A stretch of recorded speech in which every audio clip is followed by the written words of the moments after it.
ఇవాళ నేను cabbage fry చూపిస్తున్నా. క్యాబేజ్ కట్ చేసుకొని కొంచెం ఉప్పు వేసి బాయిల్ చేసి జల్లెట్లు వేసేసిన. ఉల్లిగడ్డ, పచ్చిమిరపకాయలు, కరివేపాకు, పసుపు, ఉప్పు, అల్లం వెల్లుల్లి పేస్ట్, కారం అయితే పచ్చిమిరపకాయలతోటి సరిపోతుంది దీనికి. మనం ఈ ఉల్లిపాయలు నూనెలు వేసేద్దాము.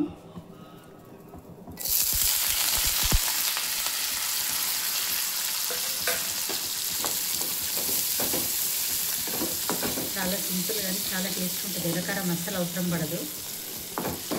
క్యాబేజీ తిననోళ్ళు కూడా తింటారు ఇట్లా చేస్తే.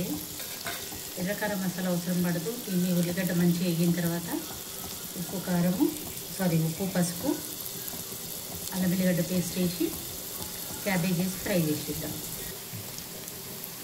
ఉల్లిగడ్డ అయితే ఫ్రై అయింది. ఇప్పుడు ఇది వేసేసుకున్నాము మేము. పసుపు, అల్లం వెల్లిగడ్డ, ఉప్పు కూడా ఇప్పుడు వేసేసుకోవచ్చు, ఏం కాదు.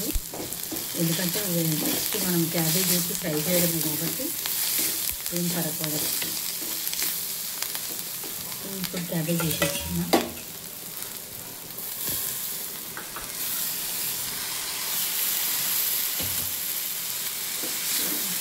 ఇది క్యాబేజ్ ఇష్టంగా తినని వాళ్ళకు వాసన వస్తుంది అన్నట్టు కొంచెం వాటర్ బాయిల్ చేసి అందులో పేస్ట్ తీసి పెడితే చాలా బాగుంటుంది. ఇప్పుడు ఇది మంచిగా కలుపుకున్నాము. మంచిగా కలుపుకుంటే క్యాబేజ్ ఇట్లా అయ్యింది.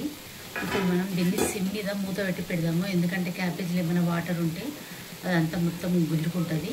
సో డ్రై అవుతుంది, తినడానికి చాలా బాగుంటుంది. ఇప్పుడు మూత తీసి చూద్దాము. సో క్యాబేజ్ ఫ్రై అయితే రెడీ అయిపోయింది. మొత్తం వాటర్ అంతా గుంజేసి డ్రై అయ్యింది. సో ఇది చాలా బాగుంటుంది. టమాటా రసము, పప్పు చేసుకొని ఇది పక్కకు పెట్టుకొని తింటే చాలా టేస్టీ ఉంటుంది. సో మీరు కూడా ట్రై చేయండి. తిననోళ్ళు కూడా తింటారు ఇది. మీరు కూడా ట్రై చేయండి. నచ్చితే లైక్, షేర్, సబ్స్క్రైబ్.